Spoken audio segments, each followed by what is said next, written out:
नमस्कार दोस्तों। इस ट्यूटोरियल में हम लोग ये सीखने वाले हैं कि किसी जावा एंड्रॉयड ऐप में रिसाइकलर व्यू में स्वाइप टू डिलीट फंक्शनैलिटी को कैसे इंप्लीमेंट करना है और उसी के साथ साथ एक ट्रैश आइकॉन भी कैसे दिखाना है। तो चलिए सबसे पहले प्रोजेक्ट स्ट्रक्चर देखते हैं। यहाँ हमारे पास है एक मेन एक्टिविटी, एक मॉडल क्लास और एक माई अडाप्टर क्लास। और लेआउट फोल्डर में है एक activity underscore main dot XML जो कि इस मेन एक्टिविटी की यूआई फाइल है, और एक row underscore item dot XML recycler view की जो एक रो होती है उसका यूजर इंटरफेस हम लोग इस फाइल में लिखेंगे। उसी के साथ साथ ड्रॉएबल फोल्डर में एक इमेज है हमारे पास, एक ट्रैश कैन की एक इमेज है। जब भी यूजर रिसाइकलर व्यू के किसी आइटम को स्वाइप करके डिलीट करेगा तो उसके पीछे, उस आइटम के पीछे ये इमेज दिखाई जाएगी। ओके, ड्रॉएबल फोल्डर में हमने ये इमेज स्टोर की है। सबसे पहले देखेंगे UI activity underscore main dot XML. यहाँ पे हमारे पास एक रिसाइकलर व्यू है, इसका कोड देखेंगे। ये है कंस्ट्रेंट लेआउट और ये है वो रिसाइकलर व्यू। अब देखते हैं रो अंडरस्कोर आइटम डॉट एक्सएमएल। यहाँ पे आप एक सफेद रेक्टेंगल देख पा रहे होंगे जिसके बीचों बीच एक टेक्स्ट व्यू है, इसका कोड देखते हैं। यह है कंस्ट्रेंट लेआउट। इस लेआउट को हमने एक आईडी दिया हुआ है रो आइटम करके, क्योंकि ये कंस्ट्रेंट लेआउट हमें आगे जाके जावा क्लासेस में यूज करना है कहीं, तो इसलिए ये आईडी देना जरूरी है।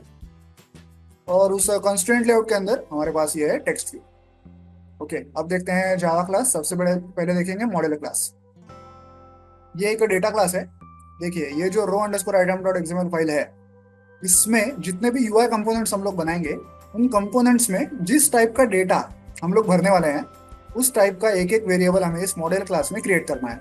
फॉर एग्जाम्पल, यहाँ पे हमारे पास एक टेक्स्ट व्यू है जिसमें मैं स्ट्रिंग टाइप का डेटा भरने वाला हूँ, इसलिए मैंने इस मॉडल क्लास में एक स्ट्रिंग टाइप का वेरिएबल बनाया है जिसका नाम है नेम।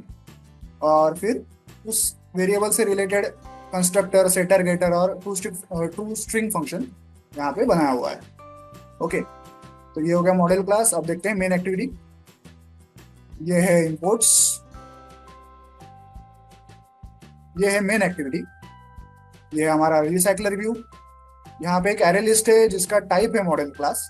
ओके, जो मॉडल क्लास हमने अभी देखा था उस टाइप का ये एरे लिस्ट है। उसके बाद यहाँ पे एक स्ट्रिंग एरे डेटा है जिसमें हमने ABCD डेटा भरा हुआ है। यही डेटा हम लोग रिसाइकलर व्यू में शो करने वाले हैं। और ये है माई अडाप्टर क्लास का ऑब्जेक्ट। यहाँ पे एक माई अडाप्टर क्लास है। इस क्लास की जरूरत क्यों है? देखिए, ये जो रिसाइकलर व्यू है और उसमें ये जो डेटा हमें भरना है, फिलहाल ये दोनों एक दूसरे से कंपेटेबल नहीं है, ये दोनों एक दूसरे को नहीं जानते हैं। तो इन दोनों की आपस में दोस्ती कराने के लिए हमें एक थर्ड पार्टी क्लास की जरूरत होती है जिसे कहते हैं एडाप्टर क्लास। इसलिए ये माई अडाप्टर क्लास यहाँ पे बनाया हुआ है। ओके, फिर आता है ऑन क्रिएट फंक्शन। यहाँ पे हम लोग सबसे पहले यूआई फाइल सेट करते हैं जो कि है activity underscore main dot XML. फिर रिसाइकलर व्यू का आईडी फाइंड आउट करते हैं। फिर हमारा जो माई अडाप्टर क्लास है उसका एक ऑब्जेक्ट क्रिएट करते हैं। अब इस माई अडाप्टर क्लास के ऑब्जेक्ट में हमें ये सारा ABCD डेटा जो है इसे पास करना है। लेकिन इस डेटा के ऊपर आगे जाके हमें कुछ काम भी करना है, तो वो काम इस स्ट्रिंग एरे फॉर्मेट में करना बहुत ही डिफिकल्ट है। तो हम क्या करेंगे, इस पूरे डेटा को उठा के इस एरे लिस्ट में डाल देंगे और ये एरे लिस्ट हम लोग उस माई अडाप्टर क्लास के ऑब्जेक्ट में पास करेंगे। तो ये काम हम लोग कैसे करेंगे, वो करेंगे इस गेट डेटा फंक्शन का यूज करके। यहाँ नीचे गेट डेटा फंक्शन लिखा हुआ है, देखिए ये यहाँ पे गेट डेटा फंक्शन लिखा हुआ है। इसमें हम लोग क्या करते हैं, फॉर लूप घुमाते हैं उस स्ट्रिंग एरे में, उसमें से एक एक डेटा निकालते हैं ABCD, और उस डेटा को हम लोग एरे लिस्ट में ऐड करते हैं और ये एरे लिस्ट यहाँ से रिटर्न करते हैं। तो ये एरे लिस्ट हमें कहाँ मिलती है, यहाँ ये जो हम लोग माई अडाप्टर क्लास का ऑब्जेक्ट क्रिएट कर रहे थे, यहाँ पे हमें इस गेट डेटा फंक्शन से वो एरे लिस्ट मिल जाती है। तो वो सारा डेटा हमने इस माई अडाप्टर क्लास में पास कर दिया है। उसके बाद रिसाइकलर व्यू के कुछ एट्रीब्यूट्स हम लोग सेट करते हैं, जैसे कि layout manager, item animator, item decoration वगैरह। सबसे एंड में जो मेन मुद्दा है इस ट्यूटोरियल का, स्वाइप टू डिलीट फंक्शनैलिटी, उसको हम लोग इंप्लीमेंट करने के लिए ये set swipe to delete function call करते हैं। ओके, ये रहा वो function swipe to delete function. अब यूजर क्या करेगा, देखिए रिसाइकलर व्यू में अलग अलग रोज होंगी, हर एक रो में एक एक डेटा दिखाया जाएगा ABCD। यूजर चाहे तो किसी एक डेटा को लेफ्ट टू राइट या राइट टू लेफ्ट स्वाइप कर सकता है। स्वाइप करने पे वो डेटा रिसाइकलर व्यू से डिलीट हो जाएगा। तो यूजर कौन सी डायरेक्शन में स्वाइप कर सकता है, वो डायरेक्शन हमें सबसे पहले मेंशन करनी है। तो इसके लिए हम लोग ये आइटम टच हेल्पर करके एक ऑब्जेक्ट बनाते हैं, इसमें हम लोग स्वाइप करने की जो डायरेक्शन है उसे मेंशन करते हैं। यहाँ पे मैंने लेफ्ट डायरेक्शन मेंशन की है, आप चाहे तो राइट डायरेक्शन भी मेंशन कर सकते हैं। इस ऑब्जेक्ट में दो मेथड्स हैं, एक है ऑन मूव और एक है ऑन स्वाइप। क्योंकि हमें स्वाइप फंक्शनलिटी यूज करनी है, हमें ऑन स्वाइप फंक्शन में सारा काम करना है। यहाँ पे हम लोग क्या करेंगे, जो भी आइटम रिसाइकलर व्यू से यूजर ने स्वाइप किया है उसे उस एरे लिस्ट से रिमूव कर देंगे और पूरे रिसाइकलर व्यू को अपडेट कर देंगे। इससे क्या होगा, वो डेटा एरे लिस्ट से और रिसाइकलर व्यू से गायब हो जाएगा, डिलीट हो जाएगा। और ये करते करते हम लोग और एक चीज करते हैं क्या, एक स्नैक बार दिखाते हैं यूजर को। एक स्नैक बार दिखाते हैं जिसमें जिस भी आइटम को यूजर ने डिलीट किया है उसका नाम दिखाते हैं और साथ ही में एक अंडू बटन दिखाते हैं, ताकि यूजर को हम लोग एक मौका दे सकें कि भाई अगर उससे गलती से वो आइटम डिलीट हुआ हो तो अंडू बटन को प्रेस करके यूजर वापस उस आइटम को रिसाइकलर व्यू में ऐड कर सकता है। ऐड कैसे कर सकता है, देखिए जब भी अंडू बटन को क्लिक किया जाएगा तभी ऑन क्लिक फंक्शन कॉल होता है। यहाँ पे हम लोग उस डिलीट किए हुए आइटम को वापस रिसाइकलर व्यू में ऐड करते हैं और वापस हमारा जो रिसाइकलर व्यू है उसे अपडेट करते हैं। ओके, तो यहाँ पे हम लोग क्या कर रहे हैं, पूरा एक स्वाइप टू डिलीट फंक्शनलिटी को इम्प्लीमेंट कर रहे हैं। जब यूजर किसी आइटम को करेगा तो वो आइटम डिलीट हो जाएगा।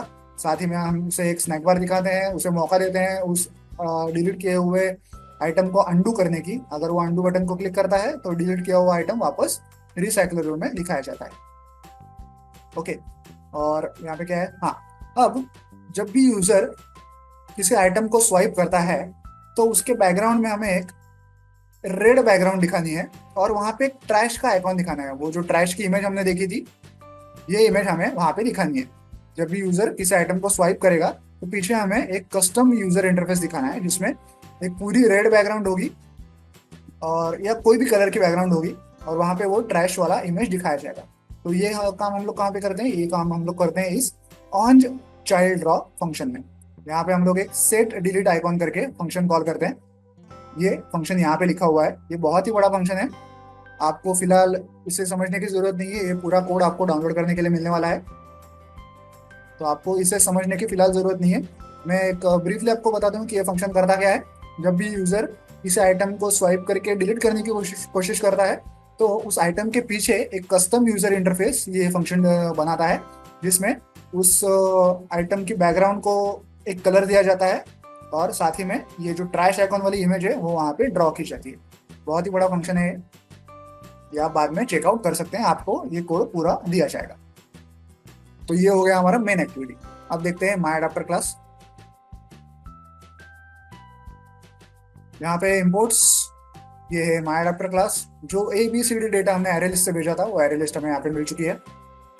सबसे पहले on create view holder function में जो हमारी row underscore item dot XML file है उसे हम लोग as a user interface file यहाँ पे सेट करते हैं। इस फाइल में जो टेक्स्ट व्यू था, ये वाला टेक्स्ट व्यू, इसमें हमें वो ABCD डेटा भरना है। तो वो काम हम लोग कहाँ पे करते हैं, वो काम हम लोग करते हैं इस on bind view holder function में। यहाँ पे हम लोग एरे लिस्ट से एक एक डेटा उठाते हैं और उसे टेक्स्ट व्यू में ऐसे सेट करते हैं। इसके बाद आता है गेट आइटम का फंक्शन। रिसाइकलर व्यू में जितने भी टोटल नंबर ऑफ आइटम्स हैं उसका साइज हमें यहाँ पे मेंशन करना होता है। एंड में आता है ये व्यू होल्डर क्लास। यहाँ पे हम लोग क्या करते हैं, जो हमारा टेक्स्ट व्यू है और टेक्स्ट व्यू जिस कंस्ट्रेंट लेआउट के अंदर है इन दोनों के ही आईडीज हम लोग यहाँ पे फाइंड आउट करते हैं। कंस्ट्रेंट लेआउट कौन सा वाला, देखिए ये जो टेक्स्ट व्यू है इसके आजू बाजू ये जो सफेद रेक्टेंगल है ये वो हमारा कंस्ट्रेंट लेआउट है। आपको कोड में याद होगा, ये टेक्स्ट व्यू है और उसके ऊपर ये कंस्ट्रेंट लेआउट था जिसको हमने ये आईडी भी दिया था रो आइटम करके। ओके, ये सफेद बैकग्राउंड जो है रेक्टेंगल ये वो कंस्ट्रेंट लेआउट है। अगर यूजर ने यहाँ कहीं भी क्लिक किया तो हम लोग क्या करेंगे, ये वो कंस्ट्रेंट लेआउट है तो इसका set on click listener function हम लोग कॉल करते हैं। यहाँ पे एक टोस्ट दिखाते हैं और टोस्ट में हम लोग क्या करते हैं, इस टेक्स्ट व्यू में जो भी ABCD डेटा मौजूद है उसका नाम हम लोग इस टोस्ट में शो करते हैं। तो आई होप आपको ये पूरा कोड समझ में आ गया होगा। तो चलिए अब इस ऐप को मोबाइल डिवाइस पर रन करके चेक करते हैं। तो जैसा कि आप देख सकते हैं ऐप जो है मोबाइल डिवाइस पर रन हो चुका है। हमारे सामने ये रिसाइकलर व्यू है जिसमें ABCD डेटा भरा हुआ है। अब मैं किसी आइटम को अगर राइट टू लेफ्ट स्वाइप करूंगा तो देखिए क्या होता है। देखिए मैं ए आइटम को राइट टू लेफ्ट स्वाइप कर रहा हूँ, उसके पीछे एक कस्टम यूजर इंटरफेस हमें दिखाई दे रहा है जिसमें उसकी बैकग्राउंड कलर रेड है और हमारा जो ट्रैश आइकॉन था वो हमें वहाँ पे दिखाई दे रहा है। और अगर अगर मैं इसे ए आइटम को छोड़ दूँ वापस तो वापस वो अपनी जगह पे आ जाएगा। और अगर मैं इसे पूरा ही स्वाइप कर दूँ राइट टू लेफ्ट तो वो आइटम डिलीट हो जाएगा। नीचे हमें ए आइटम दिखाई दे रहा है, अंडू बटन दिखाई दे रहा है, लेकिन मैंने वक्त होते ही क्योंकि अंडू बटन को क्लिक नहीं किया तो ए आइटम जो है वो हमेशा के लिए डिलीट हो चुका है। वापस मैं अब सी आइटम को कर रहा हूँ डिलीट। देखिए यहाँ पे भी हमें वो कस्टम यूआई दिखाई दे रहा है। ओके, अब जा चुका है वो। अब मैं सी आइटम को पूरा डिलीट करूंगा। अब मैं अंडू बटन को क्लिक कर रहा हूँ। देखिए सी आइटम अपनी जगह पे वापस आ गया। अगर मैं अंडू बटन को क्लिक नहीं करता तो वो आइटम जो है वो हमेशा के लिए डिलीट हो जाता है। हमारा उद्देश्य ये था कि इसमें हमें ये सीखना था कि स्वाइप टू डिलीट फंक्शनलिटी के साथ हमें ये कस्टम यूआई पीछे कैसे क्रिएट करना है। जैसे हमने ये लाल बैकग्राउंड और ट्रैश आइकॉन का कस्टम यूआई इंप्लीमेंट किया है। ये इस वीडियो का मेन पर्पस था। वीडियो में दिखाए गए इस कोड को डाउनलोड करने के लिंक मैंने वीडियो के नीचे डिस्क्रिप्शन बॉक्स में दे दिया है। आप चाहें तो वहां से कोड डाउनलोड कर सकते हैं। वीडियो को एंड तक देखने के लिए धन्यवाद। Thank you.